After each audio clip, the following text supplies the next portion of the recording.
water quality is important, but just how important is it and how can we improve it? I'm Jenny Parks with the Randolph County Soil and Water Office, and today we are talking to Caitlin Johnson, our technician, not only to fill us in, but show us how our office teaches others about the subject. Why don't we go inside and check out the ENVIROSCAPE model? So here we are inside with the ENVIROSCAPE model that teaches kids and adults as well. So first, Caitlin, why is it important that we have really good water quality? It is very important for us to have really good water quality in our watersheds because that is where our drinking water comes from. So what we're going to do today is use this as an example of our watershed and how the different things we do can affect how it runs off and then what our finished product is in our groundwater and surface water. Great. And what exactly is a watershed? So a watershed is the entire area encompassing what runs off into our rivers, streams, and eventually into our oceans. Awesome. Now let's talk about the different types of point and non-point source pollution using this model. It's all yours, Caitlin. Thanks, Jenny. All right, guys, come up here and we're going to use our watershed model to kind of give you examples of what different point source pollution and non-point source pollution there can be. So we're going to start right here at our factory. And as you can see, this factory has this nice large parking lot where there's going to be, of course, lots of runoff. And as you can see, there's a ditch right here that it's going straight into. Also on our little factory, they have this pipe coming out, and we're going to assume that that is where all their wastewater and debris comes out of their factory. Now that's probably not the best place for it to be going because as we're going to see, when we put our solution, it's going straight down that pipe and it's running directly into our creek. Now what our model here is showing us is that once it has entered this ditch and flows into our stream, it's running straight down here into our lake.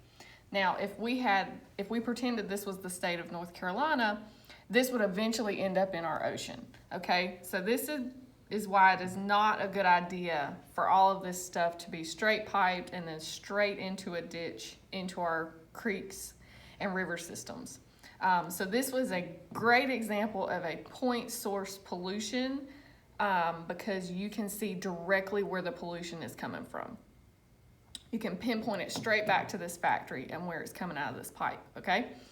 So moving on over here, we have our forested area. And as you can see, we do have some trees growing, but we also have a lot of red dirt exposed, okay? And this is probably where they have come in here and logged or they've disturbed the ground, okay? And it's not good for the ground to remain exposed for an extended period of time because, as you're gonna see, the loose dirt is gonna run right off. Okay, so like when we have big rain events, it's just gonna pick it up and move it. And in Randolph County, we have a lot of clay soil, which has really small soil particles and they're very easily moved. Whereas down at the beach, we have like sand particles and they're a lot bigger and they're not as easily moved. So at the end, once we have kind of talked about all our areas, we're gonna make it rain and then we'll see how all this moves. So a couple of solutions for our forest area would be installing some silt fence while they're doing their construction or logging or anything like that along through here to keep it from running into our creek.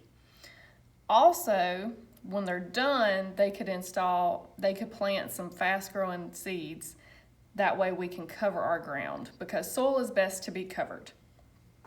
All right, then moving over here, we have our housing development where they're building new houses, so they're disturbing the soil. And as you can see, I'm not sure if you guys can tell in the video, but this is sloped, all running down, just like the state of North Carolina, we slope down.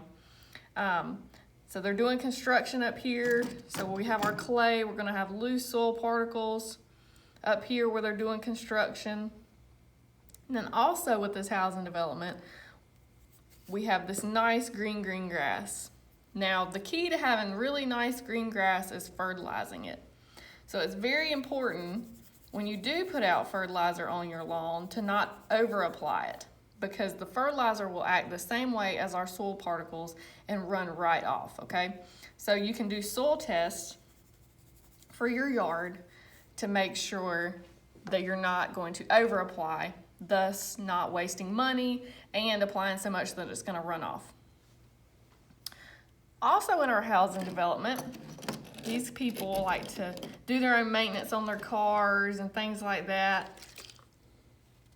And they change their own oil, but they just dump it on the ground. Okay, so when we dump it on the ground, it's gonna run right out and it's gonna run into our storm sewer systems and into our groundwater. So we also have these holes in our model that's showing if it doesn't run off into our creeks or river systems, it's going into our groundwater. So anything we put on our ground is gonna eventually end up one of those two places. We also have our wastewater treatment plant from our housing development.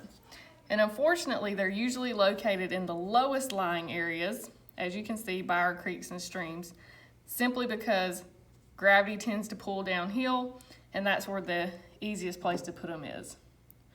And these are our big wastewater tanks, and as you can see, they're usually full and they're really nice and nasty, okay? So then we also have our roadways.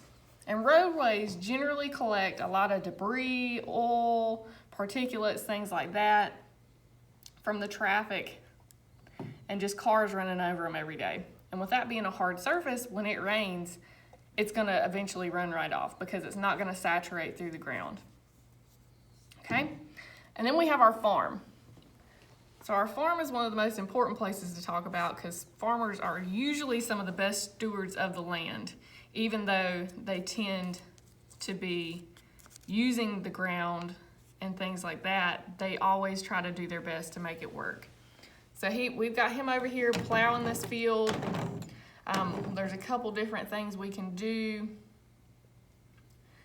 to make that where if he does have to plow the ground for tobacco or something like that, he can do some best management practices. And here at Soil and Water, that's what we work with farmers on, is to install best management practices to reduce the effect that the different things they do affects our soil and water.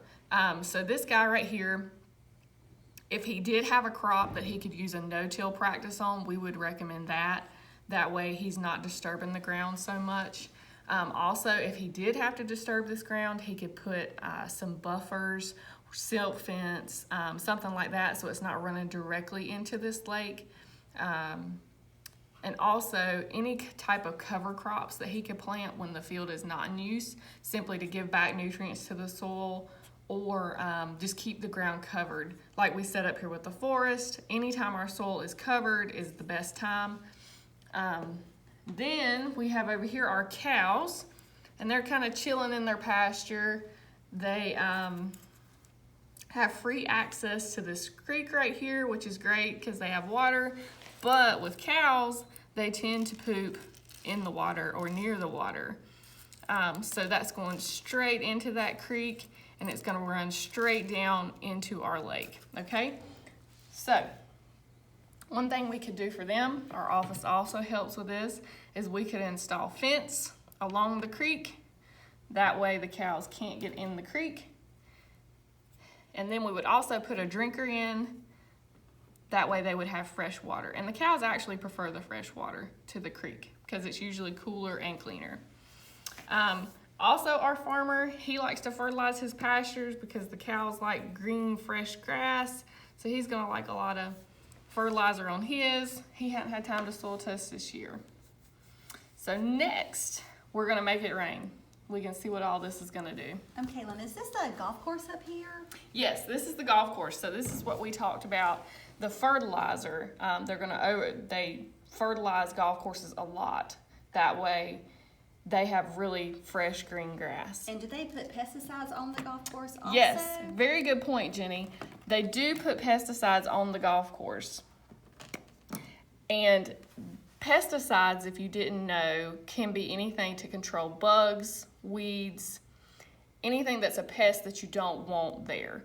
So it's not just for bugs. And that's something that you can't necessarily test to see how much you need to put out, but you need to follow the label on whatever product you're using. But it's very easy to over apply that as well.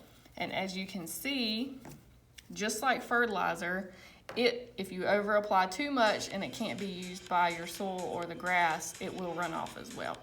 So thank you for pointing that out, Jenny.